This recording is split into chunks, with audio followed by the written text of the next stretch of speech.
what you get when you don't get what you thought you wanted is experience. And I think it's more valuable. If you got everything you wanted, I mean, I think you'd be an incredibly dull person. I think that you have to struggle for it. I think you have to fight for it, And it's like some things will come easy and some things definitely won't. And the ones that were hard, the second you win, the second you get over on it, it's like that is the feeling. That's the one we're all chasing. It is screw you, I'm King Kong. It's I did it. And sometimes it's just getting a bolt out. Well, and that's, to me, that's, as a man, that's life. That's, to me, is like, hey, you talk about the money and the car doesn't care and who you are.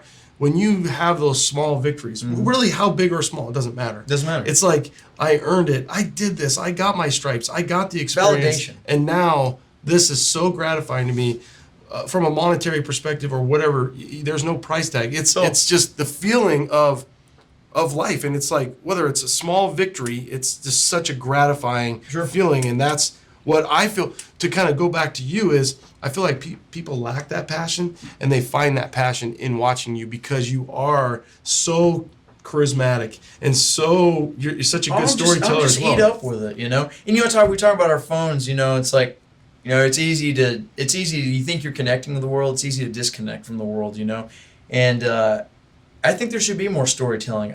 So when people want to show you a video, the video's you didn't go as high. You weren't going as fast. It never was. And and your friends don't think any less or any more of you. But when you tell the story and you're animated and they see the expression, it's like we should spend more time telling stories. It's like, it might not be true, but it doesn't matter. It's like because what they're telling you is they're telling you about your experience. They don't care how fast or how high or what how big the wall was or whatever. What they want to know, about your experience. They want to know that shared expression because they got a story that's exactly the same way and might have the same embellishments. Well, and and it's so funny because they're gonna be like, living through and seeing what you did, and they might not even remember how high you went. Sure. But they're gonna remember you and your animation. Sure. In telling that story. So speaking of that, how did the speech go? You got some experience. You got some experience in this story. I did. I thought to myself, I was like, man, I talk almost for a living. It's like I crawl on the floor, cut and weld stuff, and then I talk. And I was like, I got this thing in the bag, right? So you should have been doing some welding up there. Or yeah, something? it might have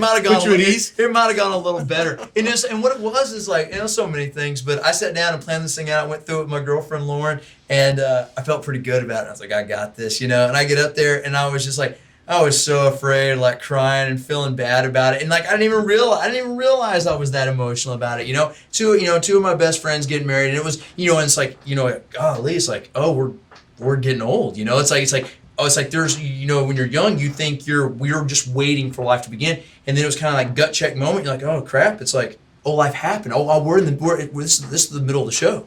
And so that was kind of a crazy deal. So I was like, it's, great people, a lot of good times. I hope everything's great. Let's have everybody drink, and we're out.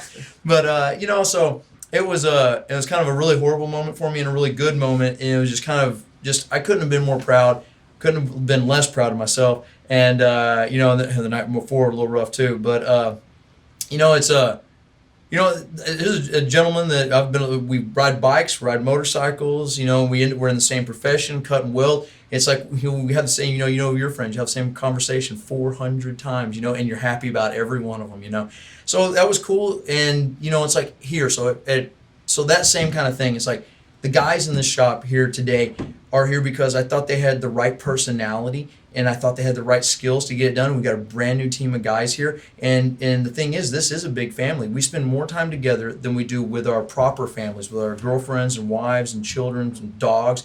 And we spend all this time, and it's all stressful time. It's like we got to get a car done. It's like we have to manage money. We have probably all of a sudden nothing fits, nothing works, and so it's always stressful. Everybody here is A-type personality. Everybody's competitive, but ultimately, if you work against each other, you're only going to go backwards. And the neat thing is every one of these guys here, it was my first call, and everyone accepted it. And we're a week in, and we got no parts, and and it's happening. And I think this is an excellent crew, an excellent group of guys. And I think it's because everybody comes from a similar place in their passion for what we do. And I think that really that's the key, is just this motivation. Well, I personally know some of these guys. Yes, you do. And I tell you what, you've done an excellent job, an amazing talent pool. How does that feel, to be able to, I mean, scary as hell. Well, yeah. Whatever the order of the question is, scary as hell. I just think it's so cool because you did get to kind of create your all-star team. I was given that freedom. Yeah, and to see these guys step up and respond. And I'll tell you right now, I've had great in-depth conversations, personal friends with a few of them, and to see them make that jump. And like you, I know their families are in tow. It's and heavy. They've moved. Yeah. But to think they want to work with me, okay, with you. They want to work with you, and they want to be part of something bigger. But now you're going to switch roles. So that's got to be something. This is painful. It's painful in my guts, painful in my heart. It's hard on my head. It's like, so I've always believed that there are worker bees and hustler bees, right? And I know I'm a worker bee. My dad's a worker bee. Like, I know because like I want to focus on one thing and work on it till it's right. Well, I'm not geared for business. I never spent any time studying it other than being in this business my whole life. This is practically the only thing I've ever done. So, it's like in my previous role, so my buddy Trip over there, it's like we definitely have different approaches to things, and I saw him do a lot of things right and a lot of things wrong, and so I just tried to sit back and pay attention and understand what was happening, or at least, to the best of my ability, and try and apply things both right and wrong, make my corrections where I feel like they need to be made, and we're trying this again. And I think this is a wonderful opportunity, and I think that not so much the skill, but the personality is really what's most important, because I've seen guys that had a lot of talent tear each other apart and never realize their ability because they spent a portion of their time trying to screw up everyone else in order to look good rather than focus on just just doing their job. And I feel that everyone here works really well with each other and helping each other up. I say, hey, you need a hand up, let me grab and help you up. And I think that's how the whole team succeeds, and I've seen it go the other way. And these guys here, I think these guys are mentally and emotionally prepared to do the job at hand. And the job's hard, and the job is hard. And based on the time frames alone, it's difficult. And I'm really excited to have these guys here. And one of the most important guys here, not that any more so than anyone else, but John has definitely been pulling weight for a long time, and oftentimes behind the scenes, he's not such an out front guy. He's definitely not a loud guy, and but he's really one of the guys that makes it happen. I have these ideas, I say what I want, I give him a task, he gets after it, and then we work together to iron all these things out. And he's really definitely a large part of the backbone for everything that's ArcLight. And so I think we've got a great family here, and I really. I know these guys eventually, no matter how successful we are, I know that they'll leave and go on and do bigger and better things for themselves. And I tell you, I couldn't be more excited about that ability. So as much as I love sharing, my passion with people, the education with this, the ability to use this as a launch pad for other guys that I have so much respect for, I think is outstanding. I'm really excited. Well, I think you got to go back to John, because I think for you and John have been friends first. Better than half our life. Yeah, so 21, maybe 22 years now almost. So yeah. Well, and don't you think too, from a perspective of when you get excited, you go one way, full bore, you're in to win it. He could take a little bit more methodical look at things, because not only the history over at Fast and Loud with Gas Monkey, but now do you always? I think it's important to have this, for a person. Do you have a group of 3 guys, or is it always John, or can you bounce things off of people? Because they're on Team ArcLight, they want it to do well. They want you to do well, and like you said, do you put the team above the individual? And that's to me is so much of John.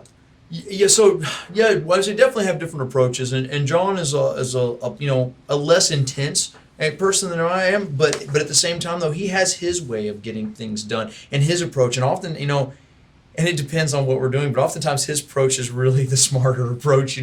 Mine can be a little bit of a bull in a china cabinet, and so it really, in business, it works well because he's a bit calmer. It's going to happen when it happens, keep everybody happy kind of guy, and he really, and sometimes that's exactly what it takes to to win the fight. And I get so wrapped up and I get so excited. I don't understand why things can't happen. I don't understand why people can't do these things, and so that's the reason he really handles that part. And then and I'm out there swinging hammers, And so it definitely takes a balance. It takes 2 different personalities to be able to do that. John and I, we've always ridden BMX together. John's my rock climbing partner. We don't do much of it these days, obviously. When we were younger, we were doing a lot of climbing, and which is something I don't know a lot of people know about us or think about us. And we don't do it often anymore, but we love being outside, getting outside.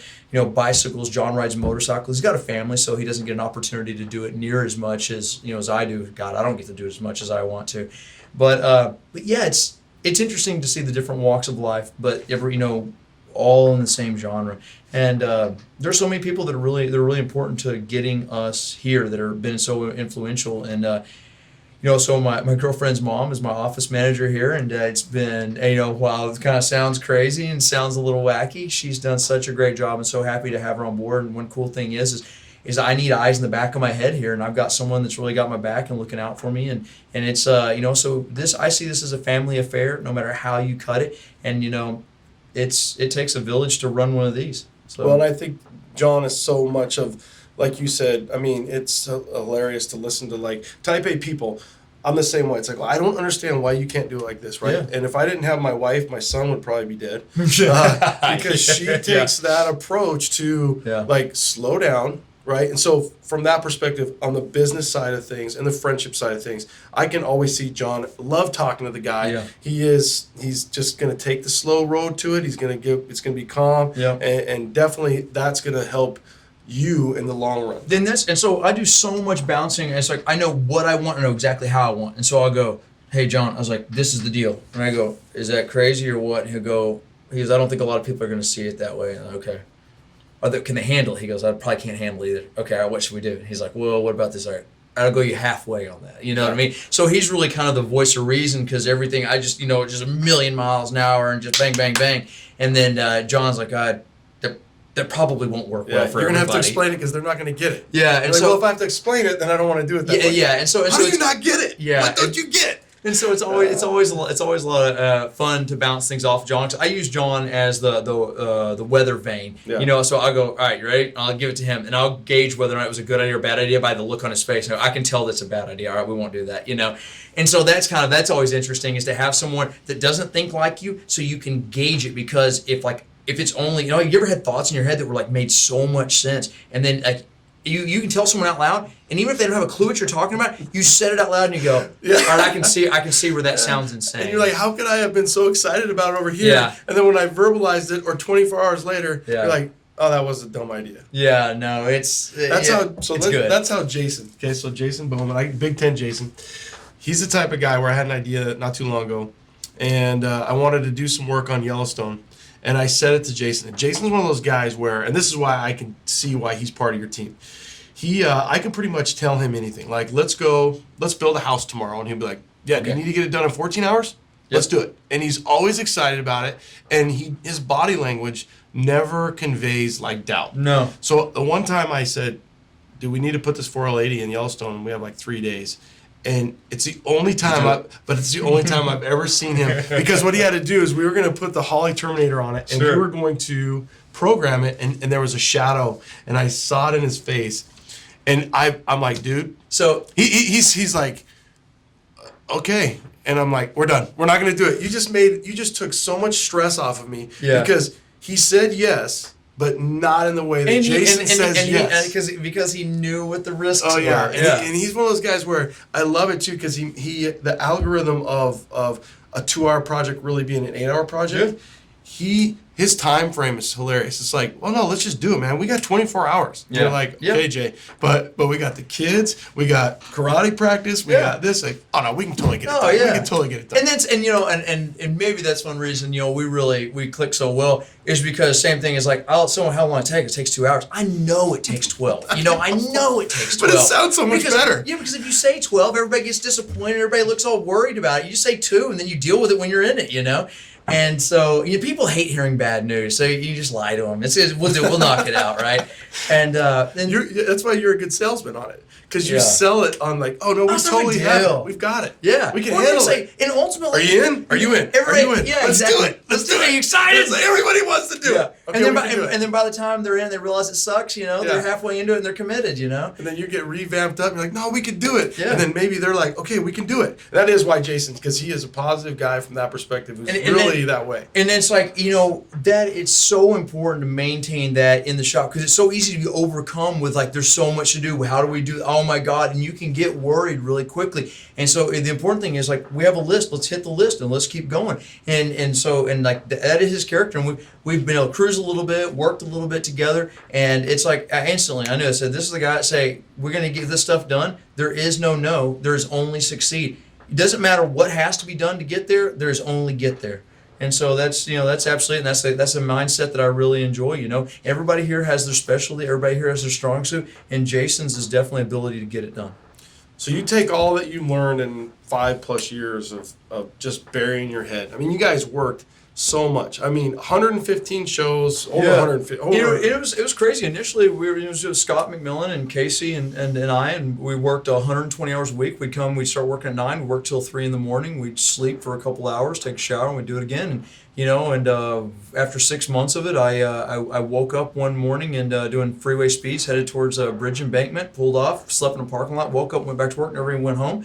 And I said that, we have to figure out how to make this work better. And we got some more guys and we started working it down, and we finally found a program that worked for us. But yeah, it's gnarly, it's crazy, and it's like the thing is like there's been a million times twice that I quit, but there's a million times I wanted to. But the deal was I just loved doing it so much. There was just all these parameters, all these things happening that I hated, but I just loved the opportunity. I just had to come back for one more. I needed another, And so hell, maybe it's the reason I'm here. I just couldn't hang it up. I needed the anxiety. I needed the pain. I needed the struggle. Yeah, you're a sucker for it. Yeah, completely. It's like I love bad ideas. So and they love you. Yeah, they find me. Maybe that's what it is. Making bad ideas better. Yeah, I don't know because I just want to know what you're going to take from that experience and bring to the new show.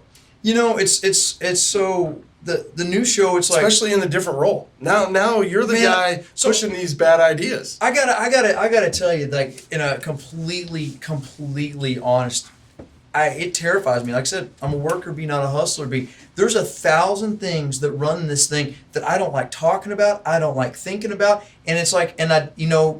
The guys don't even need to know about it because their focus is getting door hinges straight and stretching a fender. And they're worker bees. Yeah, as well. Exactly. And so the thing is, and I want to be out there. I feel this great regret. I feel this heavy weight that I'm not out doing those same things. But if I'm not in here doing these, then they don't get done. And it's like, but ultimately, this is the vehicle that takes us all, and someone has to do this role. And right now, it's me. And so it's like it's painful, because I want to be doing those things out there and then focusing on these little details and doing these things. But right now the details are moving ArcLight forward. And so it's like, so whenever when the cameras are gone and the lights are off, it's like sometimes I'll work with the guys in back and show them something they hadn't seen before, or show them how to use a piece of equipment they haven't used before. And so I get to, so for me it's like it's in smaller moments, that I get to have that rather than all day long. But it's really the challenge. It's like we've had a lot of car challenges. I expect to have a lot more in my future. But right now it's like the challenge is like putting a business together and making it work. And these guys out there, they rely on me to make the business work, and I rely on them to get the cars done the way I see them, the way I want them, and the way that we all know how to put them together. And so it really is. This is a very powerful relationship, and all of us have the ability to sink each other or make each other succeed. So you won't go full time. You'll do the show part time or not full. So we do. So when TV show's on. So if we're talking about the TV program, so it's called Shifting Gears, which is a little bit of a pun, makes a little bit of sense. It's kind of fun. And the deal is instead of filming year round, like we did at Fast and Loud. I just got that Shifting Gears. Yeah. So the deal is we don't film all the time, so we get a breather because the hours can be long, and it's, the hours can be long, the work can be intense, and then in our downtime we shift and go just really full bore into ArcLight Fab, working on R&D trucks and developing new products. Right now it's slow going because, like I said, we ramped up to a level I didn't expect to be at, so we changed a few things and outsourcing a few things and fixing to hire some other guys that just work on ArcLight stuff, machining and assembly and welding and stuff. And then I've got my build crew, which is the guys out in the shop now. It's it's a big deal, and I think that the show you'll see all of that. You'll see ArcLight grow, and then our vehicles. One thing that I always missed about the other program was we built a car, and there's two dudes standing next to it and tell you how awesome it is, and maybe it was, maybe it wasn't. Who knows, right? No one ever got to find out because we blow the tires off, and it go to auction, and it goes in someone's collection, and you never see it again. And a few of them run around. People see a few, see them every once in a while. But ultimately, we really wanted to be completely visible. We really wanted to be out there, and I thought that people didn't get our experience. And so we wanted to change things both in how this program was shot, how it looks, and then be very crystal clear about what's going on and what our problems are and how we succeed and how we overcome those things. And then lastly, spend an entire episode with the vehicle. And instead of telling you it's the best thing we've ever built, the best thing that ever was, we're just going to put it out there with everyone else, and then you can see it home for yourself, whether it's incredible, whether it sucks, whether it's okay, just how we did. And then also you'll be able to relate your experiences to it. So like with the Scout that we're building now, it's we're building something that's like Ultra 4. It's desert racing, it's rock crawling, and then lastly, I really wanted to be able to drive the thing. And so while it is a little stupid to try and build a competition vehicle that's a pavement vehicle or pavement vehicle, a race car have civility enough to drive it, I like to challenge us, and so we're going to give it a shot. And we're going to go run some trails that everybody has been on. And so you'll be able to compare your buddy's adventure, his trip, or your own, and see exactly where it falls, see exactly how well we did. It's not something we're known for doing. So first attempt out building a vehicle that we don't typically build, see it and go, yeah, you did great, or you did okay, or yeah, that's about what you should have done, it's what I expected, or we're willing to put it out there and let everyone gauge us based on the product, and then have the product be fully visible. So I think that's something that's not currently happening in automotive television, is that you really don't see the products. You don't get to spend much time with them, and we're going to try and be very public and very out there. Well, I think it'll humanize it. Well, I think it'll humanize it a lot more too, from the perspective of you don't just go to the next one. It's you're going to go out to the people. Sure. You're going to play with the people, whether it's the pros. And that's the only reason we do this, is to go have fun with our friends. And so if it's to build something to put on a bookshelf, it's like there's a lot of things we could be doing, but we build cars to go have fun with them. Without that, it's like we're missing the major component. Or just go to auction. It doesn't work for me. It never has. It's like building cars to sell them is a horrible idea. Despite what anyone may tell you, it's like putting labor into a car to turn around and sell it. If someone's not requesting that labor, is not paying for that labor specifically, it's a rough situation. Well, and to not even know that it's gonna be, or to know that it's gonna be sold immediately anyways. Sure. So do you felt like over the course of time? That's not why we build them. We build them to have fun with them. It's like we need lateral G. I need to be shoved back in the seat. I need to think I'm gonna die. That's why we build them. Without that, it's just like really strange sculptures. Well, and you're gonna have skin in the game, knowing, hey, I'm gonna take this off-roading. Sure. I'm gonna see what this can do. Of course, I need this to be safe. I need it to perform, but I got skin in the game, because whether it's me, it's going to be one of my crew members. Somebody's going to be in this damn thing. That's absolutely correct. And the other thing is that we have money. It is our livelihood. If we trash it, if we water it up, if we destroy it, it will affect things around here. And so it's like we're not building them to sell, but ultimately we can't keep them all. They're going to get sold. And so we're going to go out and we play with it the same way everyone else does. If you go out and build something and you go out and you want to come around this corner sideways, you realize that there's a penalty to pay for making a mistake, for misjudging things, whether it's a wheel, an axle, rolling the car, someone else. We're going to go out and do the same thing off-road, on-road. I say we're going to put our cars in harm's way and go use them for the same reasons that everyone else builds the cars, builds the hot rods, builds the 4x4s, builds the airplanes. It's just because it's what we do. It's what we're born to do. It's why we do it. It's what makes our blood pump. Those bad ideas. All bad ideas. They sound great. So you're going to do 4 builds right now? That's the schedule? So the way it works is we're going to take, and there's also a couple of things. I'm actually really proud of it. And we haven't seen it, so we're just now started filming, so some things could change, Sure. A lot of things could change, but ultimately there's some elements that I'm hoping to see in the program, is that we'll spend 2 episodes building the vehicle, and then an entire episode revealing the vehicle, not 30 seconds, not the last act of the show, an entire hour, which boils down to about 45 minutes or so, and then we're going to use it, put it out there with big name pros and the guys that do it every day, and then so you can see what regular guys that are good at it do, what the undeniable pros do, and where we fall on that spectrum. And we're gonna go out and play and make some new friends, play with with our old friends, and these are just big kid toys. Anyone who says they're not's crazy. They're unreasonable. Why does anyone build this stuff? You built for one reason: entertainment, for fun, see how close you get, to feel mortal, to feel the speed, to feel how dangerous Alive. it is. That's absolutely Yeah. it. That's why we take risks. Some of this is financial, some of it's going to be blood, and that's the deal. Is we want people. I want to share the passion. I want people to understand we don't build it because we take it to auction and make $2,300 or $23,000. We build it because we had a strong curiosity about what it was like to perform those modifications, to build like this, to gauge our physical strength, our intelligence, and our experience against everyone else. And then we go out and we do it, and if it puts a big smile on our face, that's why we do it. That's the reason we come back next time. That's the reason we don't have jobs in air conditioners. That's the reason we do all this crazy stuff. Our hands look like this. Our feet are tired. We come home, sit down, don't even eat dinner, just pass out in the chair. Alive.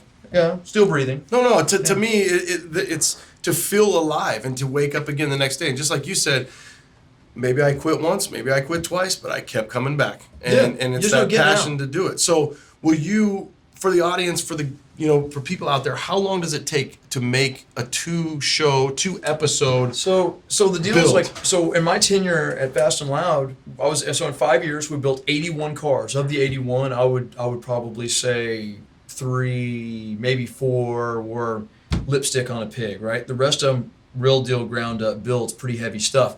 And so that being said, you can take a calculator and figure out how fast we build these things. And so here, we work on a 7-week timeline, and so that's where there are consequences for being late, and people go, well, it's all made up. Well, yeah, so when a customer comes your shot and says, I want my car by August 15th, why August 15th? And if you don't have your car delivered by then, they're upset. And then now you're cross on a deal. So all timelines are arbitrary, right? So ours is, we have a customer, which is TV, and TV needs a certain amount of time to produce a program to be able to put it out for people to watch it when they expect it. It's no different than having a customer walk in the door and say, I want a Buick GS built and I want it by this date. And nobody looks at it like that. So to hear it that way, it's pretty deep. Everyone has a timeline. Yeah. Ours, it happens to be really compressed, and you say, well, it's unreasonable. Yeah, it's unreasonable, but that we took the challenge. And anyone that goes, well, it's just stupid. Anytime I have a guy say, I can't believe we're doing this, you knew what the parameters were, and you agreed to them. This was stupid. I agree, but we all agreed to it, you know? And so we build in 7 weeks. Sometimes there's a little push. Sometimes we have a car to be able to take a little less. We can borrow a few days from it. But ultimately, it's a timeline to get all these cars done, but some of them have to happen a little faster than others.